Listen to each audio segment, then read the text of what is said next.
Kamu belum menyediakan tumbal. Ingat, kamu adalah istriku. Selamanya kamu terikat denganku. Jika kamu tidak menggenapi persyaratannya, kamu akan menerima akibatnya. Camkan itu. Alice, seorang gadis biasa yang mencoba meraih keberuntungan di dunia seni.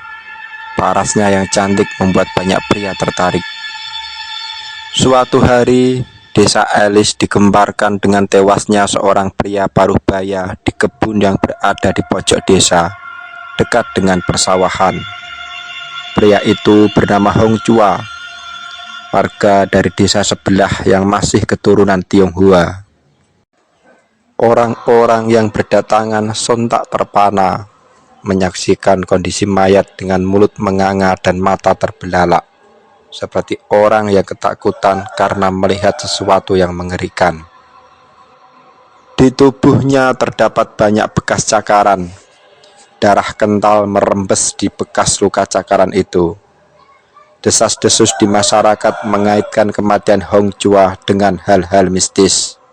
Sedangkan pihak kepolisian menduga jika peristiwa itu disebabkan oleh binatang buas, tapi tidak jelas juga binatang apa. Selepas kematian dari Hong Chua, kehidupan masyarakat kembali seperti biasa. Belum nampak ada ketakutan berlebih pada warga. Suatu hari, di kampung sebelah diadakan hajatan warga dengan mendatangkan orkes dangdut di puncak acaranya. Alice saat itu turut serta diundang untuk tampil di sana. Tak lupa Alice mengabari Mbok Supriyati, tetangganya yang biasa berjualan di acara hajatan. Tentu saja Mbok Supriyati senang karena biasanya kalau Alice tampil, penontonnya selalu membludak. Saat itu Alice memang sedang tenar-tenarnya. Wajahnya terlihat anggun serta kulitnya kuning temaram, membuat Alice bak putri keraton Jawa. Banyak orang yang bilang kalau Alice ini gondo wangi, dan wangi dari tubuh Alice ini seperti memiliki ciri khas sendiri. Entah minyak wangi apa yang dia pakai, yang jelas banyak pria hidung penceng yang tergila-gila karenanya. Ada rumor yang beredar jika Alice ini jadi simpanannya om-om kaya. Banyak pria tajir yang memperebutkan cintanya meski untuk semalam saja. Tiba waktunya pentas, Mbok Supriyati menggelar dagangannya. Seperti dugaan sebelumnya, penontonnya membludak. Jajanan yang ditawarkan Mbok Supriyati laris manis. Sebenarnya saat itu Mbok Supriyati sudah ingin pulang, tapi karena berangkatnya rombongan, terpaksa Mbok Supriyati menunggu teman-temannya. Dengan menahan rasa kantuk, Mbok Supriyati menyenderkan badannya pada pohon yang ada di dekat lapaknya. Tak terasa Mbok Supriyati tertidur juga. Beberapa waktu kemudian, dia dibangunkan oleh Neng Alice. "Kok malah tiduran, Mbok? Sudah habis ya dagangannya?" sapa Neng Alice dengan lembut. "Tinggal sedikit kok, Neng. Lumayan laris malam ini," jawab Mbok Supriyati dengan gelagapan. "Ya baguslah. Ini Mbok, ada sedikit uang buat jajannya Lydia," saut Alice sambil menyodorkan selembar uang ratusan ribu. "Walah, matur suwun Neng, saya jadi sungkan," jawab Mbok Supriyati. "Sudah, tidak apa-apa. Saya duluan ya Mbok," saut Alice. Iya Neng," jawab Mbok Supriyati dengan terbata-bata. Selesai memberi uang pada Mbok Supriyati, Neng Alice langsung pergi meninggalkan lokasi, meski saat itu acaranya masih berlangsung. Bagi Mbok Supriyati, itu bukan hal yang aneh. Dia sudah biasa melihat Alice pergi di tengah pentas musik yang masih berlangsung. Mbok Supriyati juga sudah tidak heran lagi mendapati Alice baru nyampe rumah besok siang atau sore hari. Tentang kemana perginya, dengan siapa, dan apa yang dilakukan Alice malaman, Mbok Supriyati tak pernah menanyakan. Yang dia tahu cuma Alice ini sedang populer dan baik hati, karena sering memberi uang atau jajanan pada keluarganya. Namun di malam itu, apa yang dilihat Mbok Supriyati memaksanya untuk menaruh curiga dengan sepak terjang Neng Elis. Sesaat setelah Elis berlalu dari hadapannya, Mbok Supriyati melihat sosok hitam besar berjalan mengikuti Elis dari belakang. Mbok Supriyati mengucek-ucek matanya, dan hasilnya sosok itu terlihat makin jelas. Tingginya sekitar 2 meter, warnanya hitam pekat, serta di sekutur tubuhnya dipenuhi dengan bulu. Takut, heran, kaget, bingung, semua bercampur menjadi satu. Mbok Supriyati terus memandangi makhluk itu. Dengan mengumpulkan tekad, dia ingin berteriak. Belum sempat ada kata yang keluar dari mulutnya, tiba-tiba Neng Elis menoleh tepat ke arah Mbok Supriyati. Sorot matanya tajam, seolah-olah mengisyaratkan agar Mbok Supriyati diam dan mengalihkan pandangan. Spontan Mbok Supriyati menundukkan kepalanya. Perasaan takut mulai menjalar ke seluruh tubuhnya. Dia terus menunduk, diam tak bergerak entah untuk berapa lama. Rasa takutnya baru hilang saat salah satu dari rombongannya menepuk-nepuk pundak Mbok Supriyati yang dikiranya sedang tidur. Temannya itu bermaksud mengajak Mbok Supriyati untuk beres-beres karena pertunjukan sudah usai. Dan sekitar pukul 1 dini hari, rombongan pedagang itu pulang bersama-sama menggunakan kol berondel sewaan mereka. Tapi di malam itu, Mbok Supriyati tak menceritakan pada siapapun tentang keganjilan yang baru dia alami.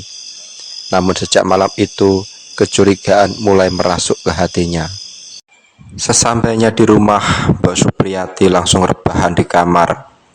Masih nampak jelas sosok hitam besar di pelupuk matanya. Mbok Supriyati mencoba menerka-nerka, namun rasa lelah akhirnya menidurkannya.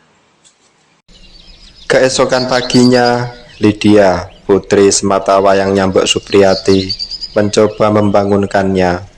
Namun Mbok Supriyati hanya menggeram saja, seolah enggan untuk bangun. Lydia lalu keluar dari kamar ibunya, mengira kalau Mbok Supriyati masih kecapean. Menjelang siang, Lydia kembali masuk ke kamar ibunya. Namun Mbok Supriyati masih rebahan di ranjang. "Kamu kenapa toh, Mbok? Apa sakit? Tak panggilin mantri ya?" tanya Lydia khawatir. "Tidak usah, Nduk. Ibu cuma capek saja," jawab Mbok Supriyati. "Ya sudah, tak ambilin makan ya. Ibu kan belum makan dari semalam." Mbok Supriyati hanya sedikit mengangguk, pertanda mengiyakan. Lydia langsung keluar kamar dan tak lama kemudian kembali dengan membawa segelas es teh, sepiring nasi lengkap dengan lauk pauknya. "Tak beliin obat ya, Bu, biar pegel-pegelnya hilang?" tanya Lydia. "Tidak usah, Nduk. Ibu ini cuma pengen istirahat saja." Selesai menghabiskan makanannya, Mbok Supriyati langsung rebahan lagi. Tanpa diminta, Lydia bergegas memijit ibunya, sampai Mbok Supriyati tertidur kembali. Hingga saat itu, Lydia belum tahu jika yang dirasakan Mbok Supriyati bukan capek biasa. Yang sebenarnya dirasakan Mbok Supriyati adalah shock parah atas penampakan sosok hitam pekat penuh bulu yang semalam mengiringi Neng Elis. Malam harinya hujan deras mengguyur, jalanan sepi mencekam, tak nampak pedagang keliling maupun anak-anak bermain. Cuma ada 1-2 kendaraan yang nekat menerobos jalan. Samar-samar terlihat 2 sejoli sedang berteduh di teras warung yang sudah tutup sejak sore hari. Elis, ya, dia adalah Elis, primadona baru yang sedang tenar-tenarnya. Elis mengibas-ngibaskan rambutnya yang terkena percikan air hujan. Hal itu membuatnya tampak semakin anggun. Sedangkan pria yang menemani Elis mengusap-ngusap wajah Elis yang basah dengan tisu yang dibawanya. Pria itu tampak sangat menikmatinya. Gondowangi yang memancar dari tubuh Alice membuatnya semakin mabuk kepayang. Hujan pun mereda, malam menyisakan keheningannya. Orang-orang terlelap dalam peraduannya masing-masing, sedangkan Alice dan teman kencannya bergerak menggunakan sepeda motor Alice. Mereka menuju sebuah pesarehan yang terletak di pinggiran hutan dekat dengan persawahan. Di tempat itu, Alice dan teman kencannya bercumbu dengan mesra. "Kamu belum menyediakan tumbal. Ingat, kamu adalah istriku. Selamanya kamu terikat denganku. Jika kamu tidak menggenapi persyaratannya, kamu akan menerima akibatnya. Camkan itu." Sebuah bisikan goib yang terdengar jelas di telinga Alice, namun tidak terdengar oleh pasangan kencannya. Dia masih asik mencumbui tubuh Alice yang terlentang tanpa mengenakan pakaian. Pria itu tampak sangat menikmati. Sedangkan Alice mulai merasa gelisah. Pikirannya melayang, teringat akan perjanjian yang telah dia sepakati dengan demit penunggu pesarehan. Awal mula Alice bertemu dengan demit itu adalah saran dari teman seprofesinya, agar Alice menggunakan susuk, jambi-jambi atau apalah itu supaya Alice bisa terkenal sekaligus bergelimpangan uang. Tadinya Alice ingin mengikuti jejak rekannya itu, tapi dia melarang. Katanya apa yang dia tempuh belum tentu cocok dengan Alice. Lebih baik Alice mencarinya sendiri, karena dunia mistis itu seperti jodoh, ada garis kecocokannya sendiri. Dan dalam pencariannya itu, sampailah Alice di tempat pesarean tersebut. Ada 5 syarat yang harus dipenuhi. Pertama, menyediakan sesajen berupa kembang setaman, ayam jago, telur ayam kampung, kemenyan, dan wewangian. Yang kedua, bertapa selama 3 hari 3 malam. Ketiga, berendam di air sumberan yang ada di pesarean itu selama sehari semalam. Keempat, bercinta dengan demit penunggu pesarean itu setiap malam bulan purnama. Dan yang kelima, menyediakan tumbal pria dewasa setiap 5 tahun sekali. Tapi jika ingin hasil yang lebih lagi, tumbal nyawa harus disediakan tiap setahun sekali. Tumbal pertama sudah diberikan, yakni seorang pria beretnis Tionghoa yang muncul di awal cerita. Dan hasilnya pun kelihatan. Alice mampu membangun rumah megah. Namun rakusnya Alice tak ketulungan. Dia menginginkan yang lebih lagi, dan dia gak mau kalau harus menunggu selama 5 tahun. Setiap malam purnama, saat Alice sedang bersetubuh dengan demit itu, Alice selalu menuntut lagi, dan lagi. Demit itu pun menyanggupi.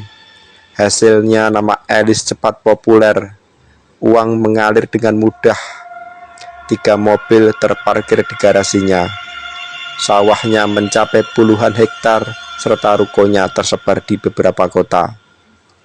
Tentu saja semua itu tidak diberikan secara cuma-cuma. Sebagai gantinya, Alice harus menyediakan tumbal nyawa setiap setahun sekali selama 5 tahun berturut-turut. Jika tidak mampu, maka nyawa Alice sendiri yang akan dijadikan penggantinya. Awalnya Alice merasa ragu, tapi sifat rakus mendorongnya membulatkan tekad untuk menyanggupi persyaratan dari demit.